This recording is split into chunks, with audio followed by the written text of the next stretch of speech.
जी बिल्कुल, हमारे साथ इस वक्त ओवरसीज़ पाकिस्तान फाउंडेशन के चेयरमैन सैयद कमर रज़ा साहब मौजूद हैं और ये ख़ास तौर पे अमेरिका के दौरे पे आए हैं और उनका मकसद जो है इस टाइम ओवरसीज़ पाकिस्तानियों की शिकायत को भी सुनना है।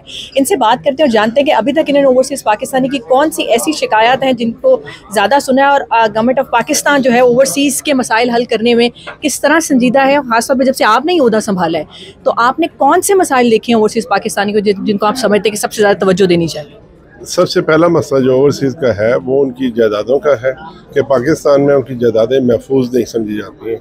उनके अपने रिश्तेदार उनकी जायदादों पे कब्ज़ा कर लेते हैं या उनके साथ केस बना लेते हैं तो उनको बहुत मुश्किलात होती हैं। तो ये जो मसला है इसको गवर्नमेंट ऑफ पाकिस्तान ने इसको समझते हुए इसके लिए एक स्पेशल कोर्ट का कानून पास किया है जो कि सेनेट से पास हो चुका है, कौमी असम्बली से पास हो चुका है, सदर ममलकत के दस्तखत हो चुके हैं और वो जो बिल है इस वक्त ओवरसीज़ प्रॉपर्टी एक्ट 2024 इस वक्त बन चुका है और government of Pakistan is in process of establishing a court for overseas Pakistanis. तो इस वक्त कोर्ट प्रोसेस में है बनने के और इंशाल्लाह और महीने सवा महीने तक आप देखेंगे कि ये कोर्ट वर्किंग इसकी स्टार्ट हो जाएगी।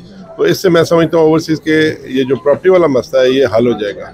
इसके अलावा जो ओवरसीज़ के मसले हैं बहुत जहाँ भी जाएँ PIA का इशू है जो कि किसी हद तक रिजॉल्व हो चुका है, जो रहता है वो भी इन प्रोसेस है। आप देखेंगे कि PIA दोबारा बहाल होगी और PIA का मकसद ये है कि डायरेक्ट फ्लाइट्स जो हैं वो अमेरिका से रिज्यूम होने के चांसेस हैं PIA के।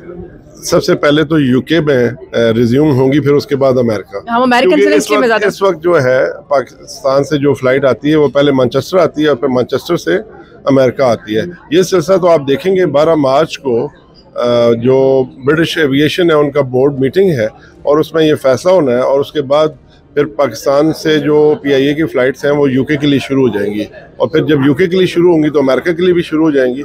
इसमें आप लोगों की मदद चाहिए। आप लोगों की मदद से हमने जो अमेरिकन गवर्नमेंट है इसको कन्विंस करना है और इनको रिक्वेस्ट करनी है कि जो आपके इमिग्रेशन के इश्यूज़ हैं या सिक्योरिटी के कंसर्न्स हैं उनको आप पाकिस्तान में किसी एक एयरपोर्ट पे उसके लिए अपने एम्प्लॉयमेंट कर लें और ताकि वहीं सेटल हो जाएं और लोग डायरेक्टली फ्लाई करके अमेरिका पहुंच सके। ठीक है, मेरा मैं एक सवाल आपके कोर्ट्स के हवाले से मैं आपसे करना चाहूँगी कि लोग बताते खुद जाना पड़ता है उनको पाकिस्तान जाके अपनी जरा इस्तगासा के लिए, उसके लिए कोई आपके ज़हन में कोई इस तरह का आइडिया है ताकि इनकी आसानी हो जाए, ऑनलाइन अपना केस सुन सकें? ये बिल्कुल, ये जो कोर्ट्स बन रही हैं इसमें ऑनलाइन इस्तगासा कर सकेंगे आप और अपने केस की पैरवी जो है वो अपने रिस्पेक्टिव कंट्री से, अपने नियरेस्ट एम्बेसी से या कॉन्सुलेट से आप कर सकेंगे। इसमें एविडेंस भी और जो भी उसकी पैरवी बनती है केस की वो अपने रिस्पेक्टिव कंट्री से, अपने नियरेस्ट कॉन्सुलेट से या एम्बेसी से कर सकेंगे लोग। और नैब के हवाले से एक कौन सा ओवरसीज़ पाकिस्तानियों के लिए एक आसानी पैदा करने जा रहे हैं?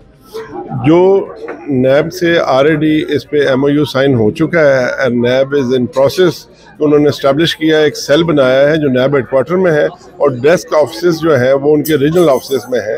जो ओवरसीज़ के मसले, उनकी प्रॉपर्टीज़ या उनके फाइनेंशियल मैटर्स जो हैं उनको नैब देखेगी फॉर ओवरसीज़ पाकिस्तानी। अच्छा, ये मतलब जायदादों का मसला एक ओवरसीज़ पाकिस्तान का बहुत बड़ा है। इसके अलावा आपके ख्याल में ओवरसीज़ पाकिस्तान में कौन सा मसला इनको हल करना चाहिए? देखें, जो मेन इस वक्त मसाइल हैं, सबसे पहले तो जो बाद लोग समझते हैं कन्फ्यूजन है जी, पिछली गवर्नमेंट ने हमें वोटिंग राइट दिया था, हालांकि वो सिर्फ ज़ुबानी बात थी, गिमिक था। मगर हमारी एक ही रिक्वेस्ट है गवर्नमेंट ऑफ पाकिस्तान से कि ओवरसीज़ को प्रोपोर्शनल रिप्रेजेंटेशन दी जाए, जैसा कि पाकिस्तान में एथनिक को दी गई है, जैसे कि पाकिस्तान में ख़वातीन को दी गई है।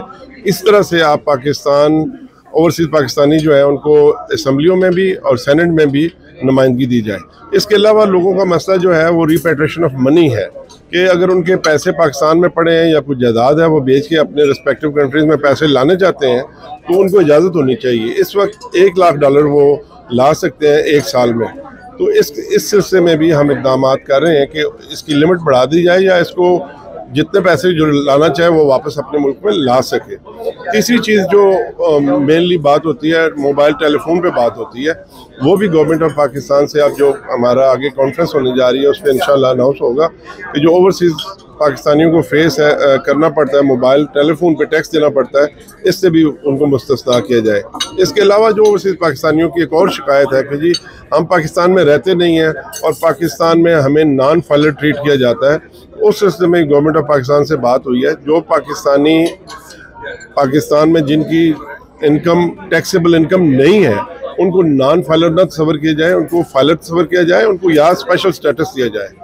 इसी तरीके से लोगों के ये भी एक क्वेश्चन है जी कि हमारी जो रेमिटेंस है उस पर कोई इंसेंटिव नहीं है, तो इस सिलसिले में भी गवर्नमेंट ऑफ पाकिस्तान को दरख्वास्त की है कि अगर कोई $1 लाख भेज रहा है तो उसको 25% अगर गाड़ी इंपोर्ट कर रहा है या कोई जायदाद खरीद कर रहा है वहाँ पे, तो टोटल बिल में से 25% और रिस्पेक्टिवली अगर $2 लाख भेज रहा है तो उसको 50% आप डिस्काउंट दें ताकि रेमिटेंस में इजाफा हो, लोग इस तरफ राग़िब हों कि वो पाकिस्तान पैसे भेजें। और इसी तरीके से जो मिडल ईस्ट के लोग हैं उनके मसाइल हैं, वहाँ पर उनके बच्चों के लिए जॉब में कोटा 5% फेडरल गवर्नमेंट में और 5% प्रोविंशियल गवर्नमेंट में। इसी तरीके से जो ओवरसीज़ के बच्चे हैं स्पेशली मिडल ईस्ट में, उनके लिए स्पेशल कोटा मेडिकल कॉलेजेस में और इंजीनियरिंग कॉलेजेस में कि 5% कोटा उनको दिया जाए।